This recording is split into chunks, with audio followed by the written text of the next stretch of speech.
안녕하세요. 한재훈입니다. 키워드로 읽는 동양사상 두 번째 주제인 인에 대한 세 번째 강의를 시작하도록 하겠습니다. 지난 시간에는 이제 그 조선 정도전을 중심으로 조선에 관한 이야기를 흥인지문을 시작으로 해서 이렇게 진행을 했습니다. 오늘은 조금 그것을 이제 넓혀서요. 이야기를 해보도록 하겠습니다. 이 그림은 그 천자와 제후들이 이제 중국이라는 영토에 이렇게 이제 배치되어 있는 것을 상징적으로 그려놓은 것입니다. 이렇게 중앙에 이제 천자가 있는데 사실은 이제 천자 그러면 이제 후대에는 황제라고 불렀습니다만 이제 이 전체 영토의 통치자입니다. 천자가. 그러니까 이제 임금이 신하를 임명을 하는데 그 신하를 임명할 수 있는 권한을 임금이 누구로부터 받았냐? 그러면 그 임금이 제후라면 천자로부터 받습니다. 그런데 그 천자는 그럼 누구로부터 받느냐? 그러면 그것이 하늘로부터 받습니다. 그래서 자신을 하늘의 자식 천자라고 부르는 겁니다. 천자. 그래서 이제 이게 이제 지상의 통치자인데 그 통치자가 자기 마음대로 이 땅을 다스리는 것이 아니고 하늘의 뜻을 계승해서 다스린다는 의미로 천자 이렇게 지칭을 한 것이죠. 근데 이제 이 고대에는 이 영토 전체를 이 사람이 혼자서 직접 통치를 할 수가 없었기 때문에 이제 자신이 이만큼의 영토를 갖는다면 나머지 영토를 다른 사람들한테 이렇게 떼줍니다. 떼줘서 대신 통치하도록 하죠. 대리 통치를 하게 합니다. 그렇게 한 사람들을 제후라고 부릅니다. 제후라고 해서 이제 제후국을 이렇게 나눠주죠. 그럴 때 이 제후들은 이 천자로부터 이런 땅을 이제 부여받고 통치를 하게 되는데 이 내용이 이렇습니다. 여기 보시면 예를 들어 이제 여기가 A, B, C, D, E가 있다. 그러면 이 B라는 제후가 있으면 이 B라는 제후가 이제 요만큼을 천자로부터 영토를 받고 여기를 이제 통치를 한다. 그러면 이것의 의미는 뭐냐?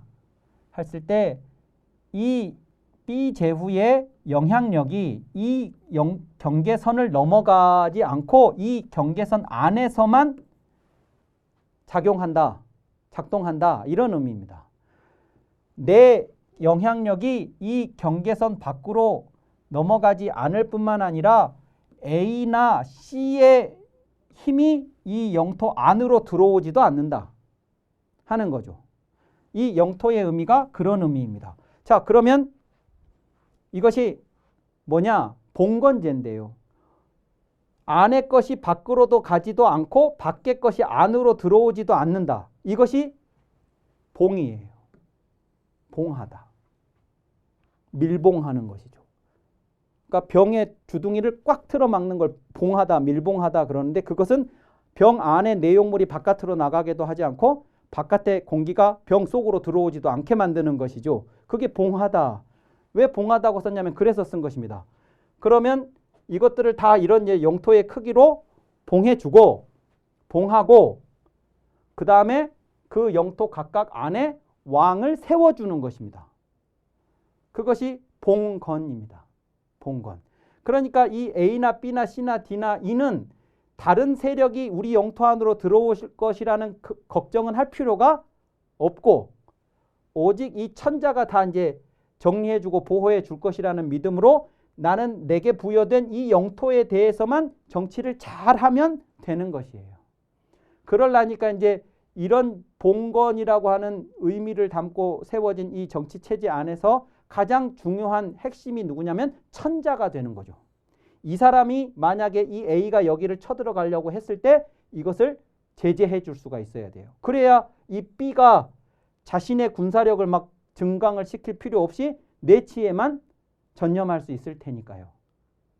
그래서 이 천자의 역할, 이 A가 굳이 B를 쳐들어가지 않아도 되도록 혹은 쳐들어간다고 할지라도 B가 침략당하지 않도록 해준다는 믿음을 각각에게 줄 수 있어야 한 거죠. 그래서 이 천자가 가장 봉건제에서는 가장 중요합니다.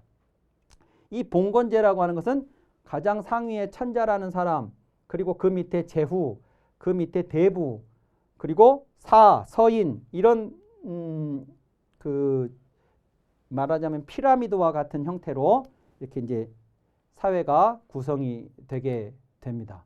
여기서 이 구조를, 이 봉건제라는 제도를 영위하기 위해서 가장 중요한 것을 덕이라고 했습니다. 그것이 이제 지난번에 주나라가 등장을 하면서 그 예가 덕으로 만나고 그 지도층이 예에 맞는 그 행동을 함으로써 자기가 자기 자신을 자발적으로 자율적으로 규율을 하고 자유를 하고 그리고 이제 그렇게 함으로써 덕이 있는 사람으로 거듭나고 그 덕을 바탕으로 이제 정치를 행하고 이런 것이 말하자면 이제 봉건제 안에 들어있는 핵심 정신입니다. 자, 그랬는데 주나라가 그렇게 해서 이제 한동안 잘 영위가 되어 오다가 나중에 가서는 이 천자가 아까는 이제 영토가 컸지요. 근데 그 천자가 스스로 덕을 상실하는 일들을 합니다. 덕을 상실하는 일들을 하고 그 영토뿐만 아니라 그 권위가 천자의 그 권위가 제후들보다 이제 추락하는 상실되어서 추락하는 그런 일들이 벌어지게 됩니다. 그래서 천자보다도 제후들의 힘이 더 막강해지는 시대가 도래하게 되는데 그 시대를 춘추 전국시대라고 그럽니다. 이 춘추 전국시대는 춘추라는 책, 공자가 썼던 춘추라는 책과 나중에 쓰인 이제 전국책이라고 하는 이 책의 이름에서 춘추 전국이라는 말을 따온 것인데 이 춘추라는 책에서 다루고 있는 시기가 춘추 시기고 전국책에서 다루고 있는 시기가 전국책입니다. 그런데 이 전국이라는 건 특히 뭐냐 그러면 이렇게 되는 거예요. 그러니까 이제 천자의 통치 범위를 천하라고 그럽니다. 하늘 아래 모든 곳이 천자의 통치 범위 천하입니다. 그런데 이 제후의 통치 범위는 뭐라고 하냐면 국이라고 합니다. 국. 요것들이 그러니까 국인 거예요. 요거 하나하나가 국인데 이 국이 천자보다도 더 영토가 이제 커지게 된 것이죠. 그러면 이제 천자가 권위를 상실했을 뿐만 아니라 힘도 상실을 했기 때문에 A가 B를 쳐들어가도 천자가 그것을 보호해 주지를 못해요. 보호해 주지를 못하니까 천자 두려워서 못 쳐들어갔던 A가 이제 더 이상 천자를 두려워하지 않게 되고 쳐들어가게 됩니다. 이 봉해진 이 영토선을 서로가 막 넘는 거예요. 그러면 이 국들이 서로가 서로에 대해서 이제 전쟁을 벌이게 되는 것이 전국입니다. 전국. 그러니까 이것은 이제 봉건 질서가 무너졌다. 아까 그 피라미드 구조가 붕괴되었다. 이렇게 볼 수가 있는 것이죠.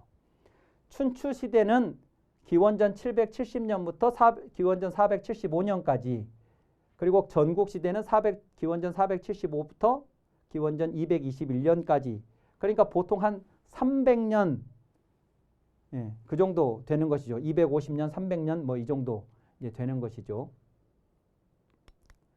그렇게 되는데 춘추 시대의 특징이 뭐냐면 춘추 시대는 천자보다도 제후가 더 막강한 힘을 갖게 되는 시기를 말한다면 전국 시대는 이제 거대한 제후국들이 등장을 하니까 그 제후국들 중에서 또 내분이 일어납니다. 내부의 분열이 일어납니다. 그래서 그 제후국의 고위 관료들인 대부가 그 제후보다도 더 강력한 힘을 갖게 되는 시대가 전국시대입니다. 심지어 이제 춘추시대에서 전국시대로 넘어가는 계기가 뭐냐면 이 진이라고 하는 나라가 있는데 이 진이라는 나라가 6명의 큰 가문, 대부 가문들이 있었는데 그 6명의 가문들이 서로 전쟁을 하다가 3가문만 살아남게 되고 그 3가문이 조씨, 위씨, 한씨였는데 이 조씨, 위씨, 한씨가 이 진이라는 제후국을 세 개로 나누어서 조나라, 위나라, 한나라가 돼요. 요 시기가 전국시대예요. 그러니까 대부가 제후국을 찢어서 각각 하나의 국가로 독립해버린 그 사건이 벌어지거든요. 그것이 전국시대의 기원, 첫 서막이에요. 그래서 이 시대는 한마디로 뭐냐? 그러면 이 시대를 움직이는 원리는 힘입니다. 뭐 인정사정 볼 것도 없고 윤리 도덕 따질 것도 없고 누가 힘을 갖느냐가 그 사람이 천자냐 제후냐 따질 것도 없이 그냥 힘 있는 사람이 왕인 그런 시대가 말하자면 춘추 전국시대다. 그래서 원래 봉건은 덕을 중요하게 생각했고 덕이 세상에 가장 특히 이제 정치 질서에서 가장 핵심적인 통치 원리였다면 이 덕의 원리가 붕괴되고 힘을 가진 자가 이제 그 권력을 갖는 이제 그런 시대로 바뀌게 된 것을 말합니다. 공자가 논어에 이런 말을 한 것이 기록되어 있습니다. 심하도다 나의 쇠약해짐이여 오래되었도다 내가 더 이상 꿈에서 주공을 뵙지 못한 것이라는 말이 있습니다. 제가 지난번에 주공이 나왔을 때 주공을 꼭 기억하셔야 됩니다 라고 말씀을 드렸었는데 은왕조를 멸망시키고 주왕조가 등장을 하면서 무왕이 개국군주인 무왕이 몇 년 만에 이제 세상을 떠나게 되고 개국군주가 세상을 뜸으로써 이제 자칫 혼란에 빠질 수도 있었던 주왕조를 안정된 반석 위에 올려놓은 사람이 그의 동생 주공이었다고 말씀을 드렸습니다. 그러면서 이제 그 주공이 주왕조의 이제 정치 체제, 제도 그런 시스템을 이제 구축을 하게 되는데 그것을 한마디로 주나라의 예라고 말을 합니다. 주나라의 예. 그리고 이 예의 핵심은 지도층, 임금을 포함한 지도층의 자기 규율이었어요. 그 자기 규율을 통해서 덕스러운 지도자가 되는 것이었습니다. 그 문화가 주나라 초기를 떠받들었던 이제 진전된 정치 문화였었던 것이죠. 근데 그 주나라 말기에 춘추 전국 시대로 전개가 되면서 요 문화가 없어져 버렸어요.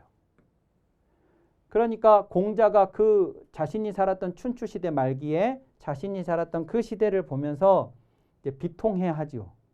비통해하면서 새로운 세상을 꿈꾸는데 그 공자가 꿈꾸었던 새로운 세상이 뭐냐면 이 주례가 가장 잘 이루어졌던 그 시대였어요. 이것을 구현한 사람이 주공이었거든요.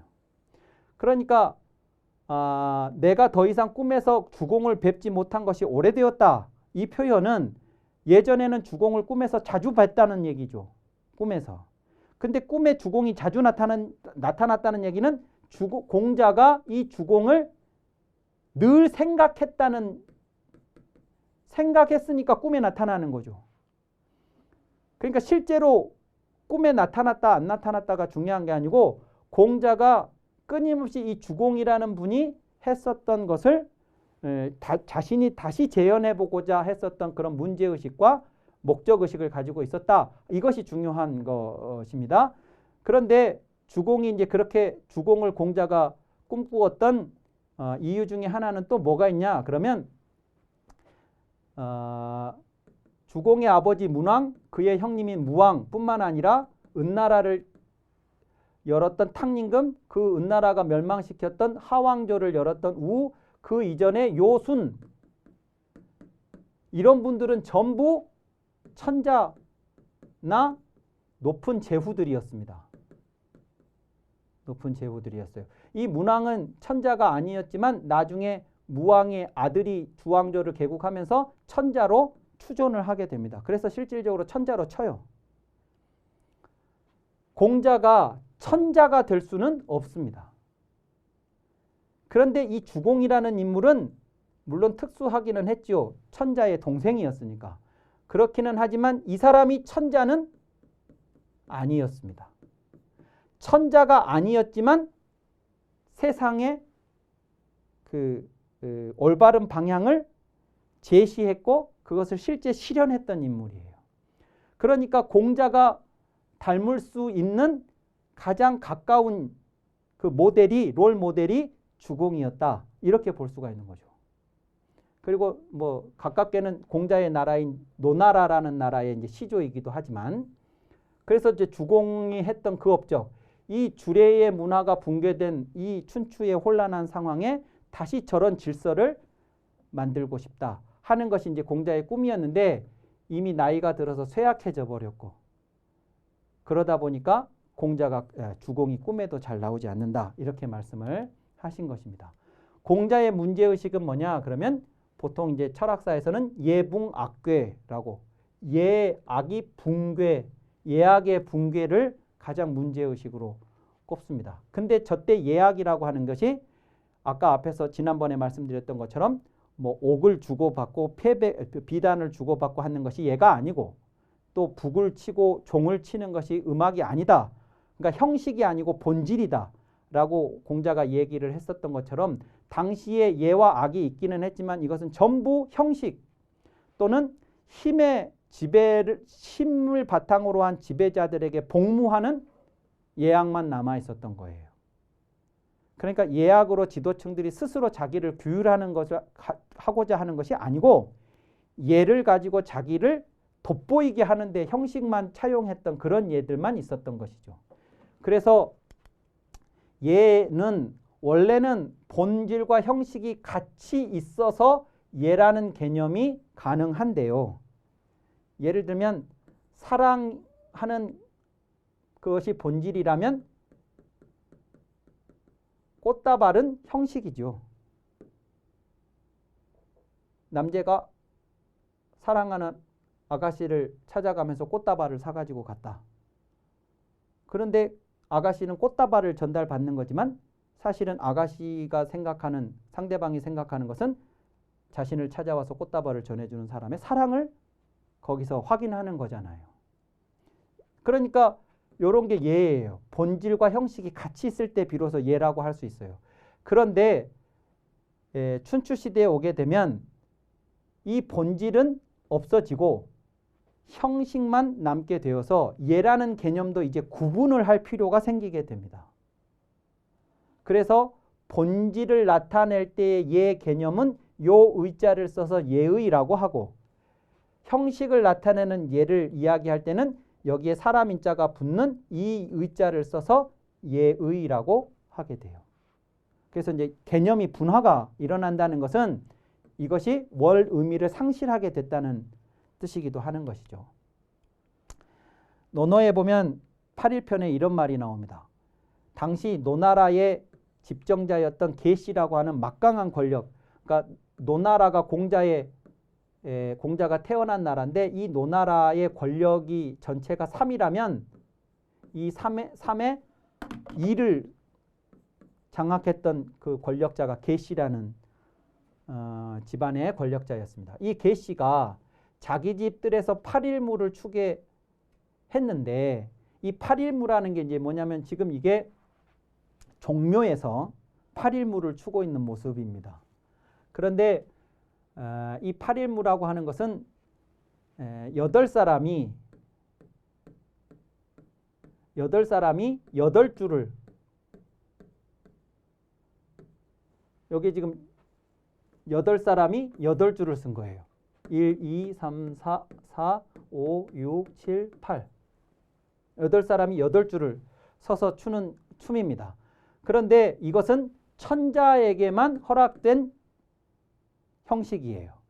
제후는 이 밑에 제후는 6줄, 6명. 그 다음에 대부는 4줄, 그 다음에 4명.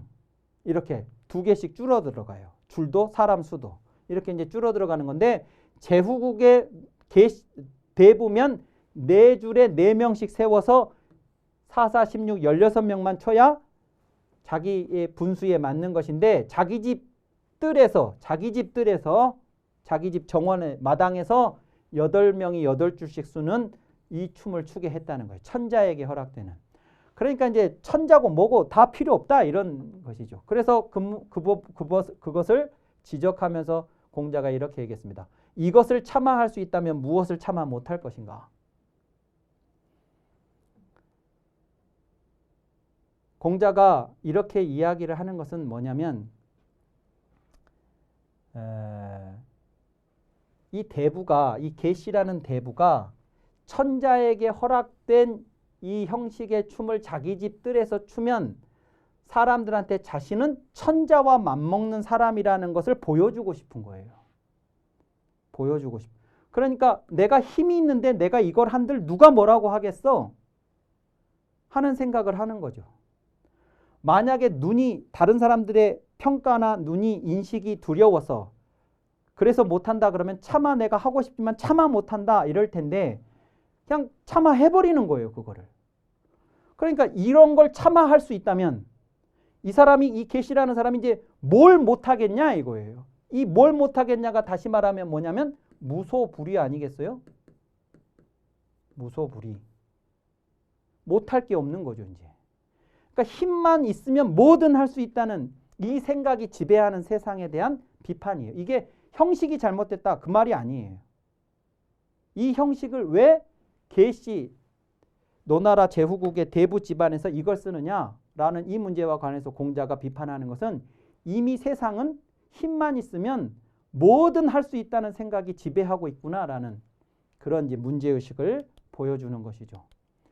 공자가 유학을 개창을 했습니다. 그럴 때 이 유학할 때 유자가 요 유자인데요. 이걸 이제 보통 우리는 선비유 이럽니다. 그런데 원래 이 유자는요, 이제 어떤 직업군들을 가리키는 글자였는데 그 직업군들이 하는 일이 어떤 일을 하는 사람들이었냐면 예 전문가들이었습니다. 그러니까 공자가 어떤 학파 사상을 개창을 했는데 시작을 했는데 열었는데 그 학파 사상을 유학이라고 불렀을 때 이 유가 예 전문가들을 가리키는 개념을 따온 거라면 공자 자신이 그 당시에 유자들 중에 한 사람이었다는 걸 알 수가 있어요. 예 전문가들 중에 한 사람이었다고요. 그리고 교육 담당자들도 유라고 불렀었습니다. 그런데 이제 특히 예 전문가들이 많이 있었죠. 아까 예를 들면 계시가 자기 집에서 8일무를 추려면 8일무를 추게 할 수 있는 연출자들이 있어야 될 거 아니겠습니까? 그러니까 이제 그런 전문가들이 있어야 되는데 공자한테 와서 8일무를 연출 좀 해주십시오. 그럼 공자는 안 가죠. 왜냐하면 그것은 명분에도 또 형식에도 다 어긋나는 것이니까. 그래 안 가는데 거기에 가는 사람들이 있어요. 왜? 돈을 많이 주니까. 비리를 저지른 것, 비리와 관련된 일을 저질렀을 때 부탁하는 사람들이 돈을 더 많이 줘요. 그렇죠. 정당한 일을 할 때는 그냥 정당한 것만 지불을 하지만 이게 리스크가 큰 것을 부탁을 할 때 보상도 많이 따르는 거 아니겠습니까? 그러니까 이제 돈이 되니까 거기 가서 그게 원래 의미에 벗어난지를 알지만 가서 하는 것이죠. 그런데 이제 공자는 그런 유자들이 아니고 다른 유자들이었기 때문에 공자의 사상을 이제 나중에 유학이라고 부르는 것입니다. 공자가 유학을 통해서 이루고자 했었던 것은 아까 말씀드렸던 것처럼 주례의 부흥이었어요. 주례. 그리고 주례라는 게 이제 그거였죠. 이것을 이제 어떤 사람들은 간혹 이제 원래 몇백 년 전에 주나라 초기로 돌아가자고 하니까 공자의 저런 것을 복고주의다 이렇게 평가를 하기도 하는데 이건 잘못된. 그러니까 그 시대로 돌아가자가 아니라 그 시대의 지도층들이 자신들을 규율하고 그럼으로써 덕 있는 사람으로 자기들이 거듭 태어나고 그것을 바탕으로 해서 나라를 경영해 가고 그렇게 해서 백성들을 편안하게 해주는 그런 문화, 그런 정치 문화, 힘이 모든 것을 지배하는 게 아니라 덕을 바탕으로 하는 정치 문화를 다시 부흥하자 이게 목적이지 뭐 과거로 돌아가자 이게 목적은 아니라는 것. 이 복고주의가 담고 있는 이런 의미의 주례 부흥은 아니다는 것입니다. 그리고 이제 그 공자가 그 본래적인 주례의 정신을 이어받아서 이제 강조했던 것이 숙이 아닌 안백성이죠. 우선 내 자신을 닦고 그 다음에 타인을 편안하게 하고 더 나아가서 온 백성들을 편안하게 하는 것. 이게 이제 유학의 기본 정신입니다. 그래서 이제 그의 사상을 유학이라고 하면서 그때 이제 공자가 그 이전에 어떤 사람보다도 주목했던 개념 하나가 그리고 이제 공자로 인해서 특히 주목받게 된 개념이 이 인이라는 개념입니다. 인. 그러니까 이제 우리가 흥인지문부터 시작해가지고 인이라고 하는 것을 이제 거슬러 올라와서 이제 설명을 하고 있는데 여기 와서 이제 인이 다시 등장을 하게 되는 것이죠. 공자가 자신의 제자인 자하라는 제자가 있었는데 그 제자에게 이런 말을 했습니다. 너는 군자유가 될 것이며 소인유가 되지는 말라 이런 말을 했습니다. 그러니까 유자인데 군자유, 소인유가 있다는 것이죠. 이때 이 유자는 뭐냐면 예 전문가 혹은 교육 전문가 혹은 학자 이렇게 얘기할 수 있겠습니다. 그러니까 같은 유자라도 군자, 소인의 유자가 따로 있다 하는 것이죠. 그러면 이제 어떤 사람을 군자라고 하고 어떤 사람을 소인유라고 할 수 있겠냐? 그러면 예를 들어 예 전문가다 그러면 그 예의 근본 정신 본질에 충실한 예 전문가라면 군자유인 거고 이제 소인유는 자기가 이익이 되면 그 본질이나 뭐와 상관없이 그냥 가서 이제 거기에 복무하는 그런 사람들을 소인유, 소인학자 이렇게 말할 수 있겠죠.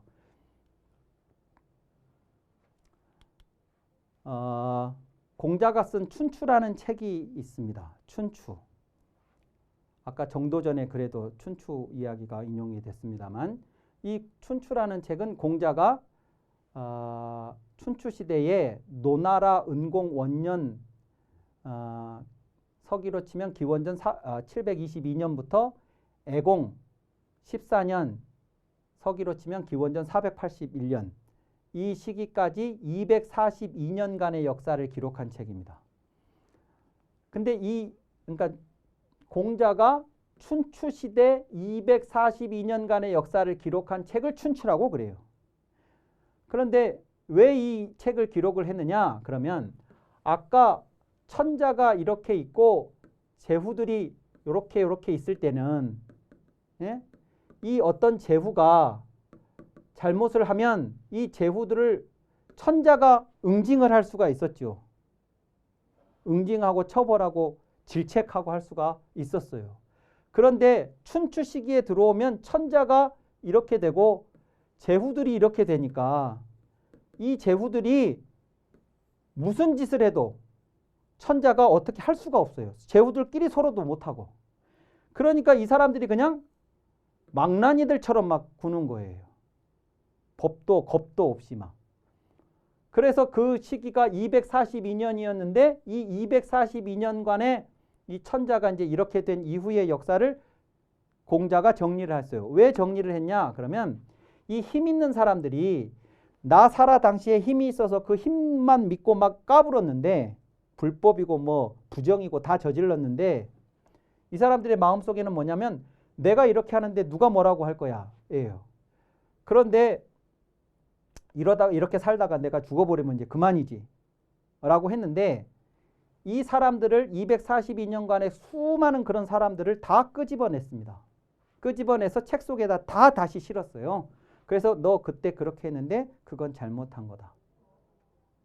아주 나쁜 놈이다. 이거를 책에다 써놔버렸어요.